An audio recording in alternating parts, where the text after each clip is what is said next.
سورہ مومن آیت نمبر 51 یولسم رکوع سری رشتم سپارہ صفحہ نمبر 36. اعوذ باللہ من الشیطان الرجیم بسم اللہ الرحمن الرحیم إنا لننصر رسلنا والذين آمنوا في الحياة الدنيا ويوم يقوم الأشهاد يوم لا ينفع الظالمين معذرتهم ولهم اللعنة ولهم سوء الدار. صدق الله العظيم. سورہ مومن آیت نمبر 51 یولسم رکوع سری رشتم سپارہ صفحہ نمبر 36. دا تبلیغ ملمانہ راغلی دی اور چونکہ دا دی تعلق دا سن نہ دے نو پختو مان دے نہ پوئیگی نو سبق وجہ کم دے دا اردو کی ویوں. یہ سورہ مومن ہے اور اس میں ہماری آیت جو ہے آیت نمبر 51 ہے. یہ ماقبل آیتوں میں اللہ تعالیٰ نے ایک رجل مومن کا واقعہ تفصیل کے ساتھ بیان کیا تھا، اور وہ رجل المومن یہ حضرت موسیٰ علیہ السلام اور حضرت موسیٰ علیہ السلام کے بارے میں انہوں نے فرعون کے دربار میں تفصیل کے ساتھ جوابات دیے تھے. اور یہ رجل مومن بندہ یہ فرعون کے چچا زاد بھائی تھے. تو اللہ رب العزت نے جو ہے نا آخر میں اس مومن بندے کی مدد کیا تھا. اب یہاں سے اللہ رب العزت عام مومنین کو بشارت دے رہے ہیں، اور بشارت یہ ہے کہ اللہ رب العزت فرماتے ہیں کہ ہمارے جتنے بھی انبیاء کرام تھے 1,24,000 کم یا زیادہ، اور اسی طرح ان پر جنہوں نے ایمان لائے تھے یعنی عام مومنین، تو یہ اللہ رب العزت خود فرماتے ہیں کہ ہم نے ان کی مدد کرنا ہے، اور ہم نے ان کی مدد کی ہے دنیا میں بھی اور آخرت میں بھی. دنیا میں اللہ رب العزت نے انبیاء کرام کی مدد کس طرح کی ہے؟ حضور علیہ السلام کی سیرت کو اگر دیکھا جائے تو حضور علیہ السلام کے جتنے بھی غزوات ہیں تو اللہ رب العزت میں شروع میں ان کو یا فتح دی تھی اور یا آخر میں. جس طرح کہ غزوہ بدر میں اللہ رب العزت نے مدد فرمائی، غزوہ احد میں اللہ رب العزت نے مدد فرمائی. تو اسی طرح جتنے بھی غزوات تھے اللہ رب العزت نے حضور علیہ السلام کو کیا دیا؟ ان کو کامیابی دی اور ان کے ساتھ مدد کی. اور پھر جب یہ انبیاء کرام علیہ السلام جب دنیا سے چلے گئے تو اللہ رب العزت نے ان کی مشن کو قیامت تک جاری فرمایا. اس طرح نہیں ہے کہ حضور علیہ السلام کی مشن کو اللہ نے بس ختم کیا، نہیں، تر قیامت کی صبح تک اللہ نے حضور علیہ السلام کی مشن کو کیا کیا؟ یہ اس کو جاری فرمائے. تو یہ اس بات کی دلیل ہے کہ اللہ رب العزت نے اپنے انبیاء کرام علیہ السلام کی مدد کی ہے. اور اسی طرح اللہ فرماتے ہیں کہ مومنوں کی بھی ہم کیا کرتے ہیں؟ مدد کرتے ہیں، دنیا میں بھی آخرت میں بھی. دنیا میں ہماری مدد یہ ہے کہ اللہ رب العزت نے اتنے فتن اور فساد کے دور میں ہمارے عقیدوں کو محفوظ فرمایا ہے، اور اسی طرح ہم حضور علیہ السلام کے طریقوں پر چلتے ہیں. یہ اللہ تعالیٰ کی طرف سے ہمارے ساتھ کیا ہے؟ مدد ہے، نصرت ہے. اور اسی طرح وَيَوْمَ يَقُومُ الْأَشْهَادُ اللہ رب العزت فرماتے ہیں کہ آخرت میں بھی ہم مومنین کی مدد فرمائیں گے کہ جس دن کھڑے ہوں گے گواہ. تو گواہ سے کیا مراد ہے؟ قیامت کے دن انبیاء کرام بھی جو ہے نا یہ گواہ ہوں گے، اسی طرح مومنین بھی گواہ ہوں گے، اسی طرح انسان کے اعضاء خود جو ہے نا انسان پر گواہی دیں گے، اور اسی طرح فرشتے جو ہے نا یہ انسان پر گواہی کے طور پر کھڑے ہوں گے. تو اللہ رب العزت فرماتے ہیں کہ جس دن تمام کے تمام گواہ کھڑے ہوں گے تو اس دن بھی ہم مومنین کی کیا کریں گے؟ یا مدد کریں گے. تو اس آیتوں میں اللہ رب العزت بنیادی طور پر مومنین کو بشارت دے رہے ہیں. کس چیز کی؟ مدد کی، نصرت کی. وہ اس آیات میں ہے.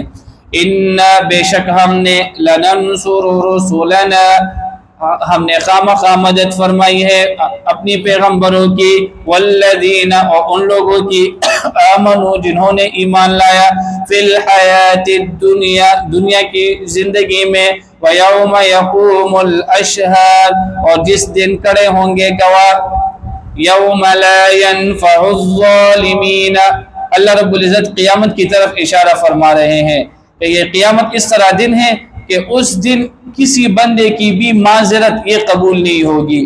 کافر لوگ جو ہے نا اللہ کے سامنے معذرت پیش کریں گے کہ ہم نے تو اپنے بڑوں کی اطاعت کی تھی اور ہمارے بڑے خود گمراہ تھے تو اس وجہ سے ہم گمراہ ہو گئے۔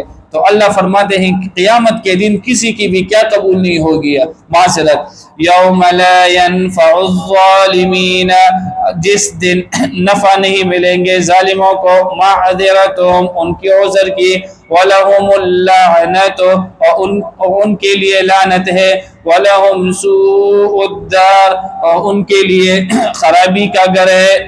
وَلَقَدْ آتَيْنَا مُوسَى الْهُدَى وَأَوْرَثْنَا بَنِي إِسْرَائِيلَ الْكِتَابَ۔ اللہ رب العزت نے جب فرعونیوں کو غرق کر دیا تو یہ بنی اسرائیل آزاد ہو گئے، یہ ایک آزاد قوم بن گئے۔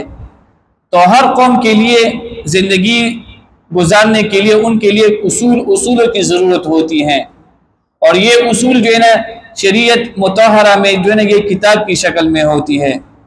تو جب یہ بنی اسرائیل آزاد ہو گئے تو اللہ رب العزت نے حضرت موسیٰ علیہ السلام کو ایک کتاب دی جس کا نام ہے تورات۔ تو اللہ رب العزت فرماتے ہیں کہ یہ تورات کتاب جو ہے نا یہ ہم نے اس وجہ سے دی ہے کہ یہ ہدایت ہے، یہ نصیحت ہے کن لوگوں کے لیے؟ عقل مندوں کے لیے، جس میں عقل ہوگی تو وہ اس کتاب سے، قرآن و مجید سے، تورات سے، زبور سے، انجیل سے نصیحت حاصل کرے گی۔ تو اللہ رب العزت جو ہے یہاں سے تورات کا ذکر فرما رہے ہیں، وَلَقَدْ آتَيْنَا اور بے شک ہم نے دیا موسیٰ علیہ السلام کو الہدا ہدایت، وَأَوْرَثْنَا اور ہم نے وارث بنایا بنی اسرائیل الکتاب، بنی اسرائیل کو کتاب کا وارث بنایا۔ تو یہاں پر اللہ رب العزت دیندار لوگوں کو ایک بشارت دے رہے ہیں، وَأَوْرَثْنَا بنی اسرائیل الکتاب، کہ ہم نے بنی اسرائیل کو کس چیز کا وارث بنایا ہے؟ الکتاب، تورات کا۔ تو اس میں مومنین کی طرف مومنین کو ایک بشارت ہے، خوشخبری ہے کہ ہمیشہ انبیاء کرام سے جو ہے نا جب وہ دنیا سے چلتے ہیں تو یہ اپنے متبعین کو، اپنے مسلمانوں کو وراثت میں کیا چھوڑتے ہیں؟ کتاب کو، شریعت کو، مال و دولت کو نہیں چھوڑتے۔ اس لیے کہ اگر اللہ رب العزت مومنین کو، بنی اسرائیل کو مال و دولت سے نوازتے تو فرعون کے جتنے بھی خزانے تھے یہ کن کو ملتے؟ یہ مومنین بنی اسرائیل کو ملتے۔ لیکن یہاں پر اللہ رب العزت نے وراثت میں ان کو کیا چھوڑا ہے؟ کتاب۔ تو یہ مومنین کو کیا ہے؟ یہ خوشخبری ہے، ایک بشارت ہے۔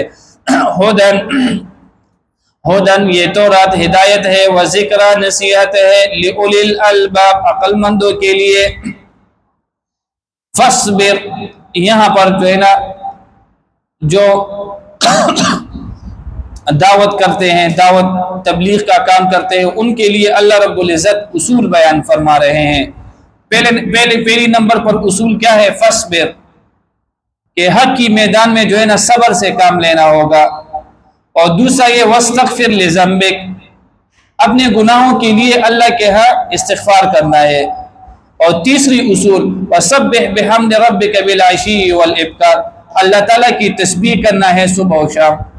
یہ تین اصول ہے تبلیغ حق کے لیے، اور یہاں پر یہ بنیادی طور پر حضور علیہ السلام کو اللہ رب العزت فرما رہے ہیں فاصبر، بس حضور علیہ السلام آپ صبر کیجئے، صبر کرے۔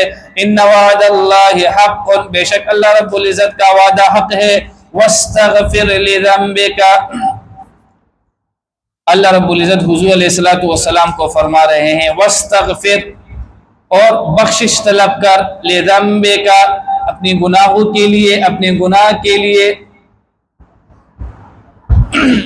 اہل حق جتنے بھی ہیں، ہمارا یہ عقیدہ ہے کہ جتنے بھی انبیاء کرام ہیں حضور علیہ السلام کے ساتھ، یہ گناہ کبیرہ اور گناہ صغیرہ سے بالکل کیا ہے؟ صاف ہے۔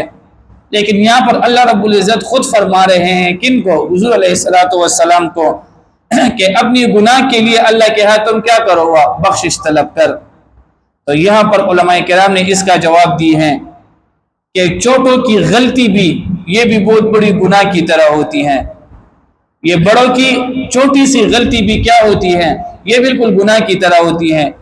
مثلا حضور علیہ الصلوۃ والسلام ایک دفعہ بیٹھے ہوئے تھے اور حضور علیہ الصلوۃ والسلام کے ساتھ مکہ مکرمہ کے بڑے بڑے کافر لوگ بیٹھے ہوئے تھے، لیکن انہوں نے حضور علیہ الصلوۃ والسلام کو یہ شرط لگائی کہ ہم آپ کی بات کو تب سنیں گے کہ جب آپ کے مجلس میں یہ غریب صحابہ جو ہے ان کو آپ اپنی مجلس سے اٹھا دے۔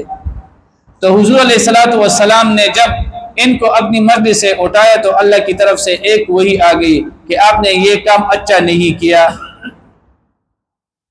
دا چکم دے یو عقیدہ دا او دا عقیدہ و چکم دے زر پختو کی وجدہ دیر اہم دا بعضی ملگری پا پختوس با نہ پوئی گی اہل حق چی سمرم دی دا زمونگا عقیدہ دا چی انبیاء کرام چکم دے دا گناہ نہ صفا دی، دا انبیاء کرام انہا دا سر گناہ شوی نہ دا، نہ وڑا گناہ تینا شوی دا نہ تینا غٹ گناہ شوی دا۔ و دلتا اللہ تعالیٰ پخپل پیغمبر خدا تا سفرمائی واستغفر، اللہ پیغمبر معافی اغوارا لزنبکا دخپل گناہ دا پارا۔ نو علماء دا دے سکرے دے جواب کرے دے وی دا غٹ سڑی چکم دے معمولی غلطی ہم چکم دے دا سوی دا دے رضیات غٹ ہوئی، دا غٹ سڑی معمولی غلطی سے بھی دا دے رضیات غٹ ہوئی۔ نو دل دا پیغمبر خدا نہ بچرتے اجتہادی غلطی شوی ہوئی، گناہ دینے نہ دے شوی اجتہادی غلطی، نو اللہ تعالیٰ اجتہادی غلطی تو ہم نے سب عنوان ورکل ہوا تا گناہ عنوان ورکل ہوا۔ دا چکم دے زمونگا عقیدہ دا کہ دا پیغمبرانو چکم دے نا وڑا گناہ کی گی انتے نا غٹ گناہ کی گی۔ دل دا چکم دے واستغفر لذنبک چکم جملہ دا دے معنی و مطلب دا دے کہ دا پیغمبر نا چکم اجتہادی غلطی شوی دا پاگیمان دے ہم اللہ رب العزت چکم دے دا یو تنبیہ کی کہ دا غٹ سڑی چکم دے معمولی غلطی ہم پشان دے سی بھی ہے دا دا گناہوی۔ فصبر، پس حضور علیہ السلام آپ صبر کرے، ان وعد اللہ حق، بے شک اللہ تعالیٰ کا وعدہ یہ حق ہے، واستغفر لذنبک، اور حضور علیہ السلام آپ بخشش طلب کی کرے لذنبک اپنے گناہ کے لیے، وسبح، اور حضور علیہ السلام آپ پاکی بیان کرے بحمد ربک اپنے رب کی حمد کی، بالعشی شام کے وقت، والابکار اور صبح کے وقت، واخر دعوانا الحمدللہ۔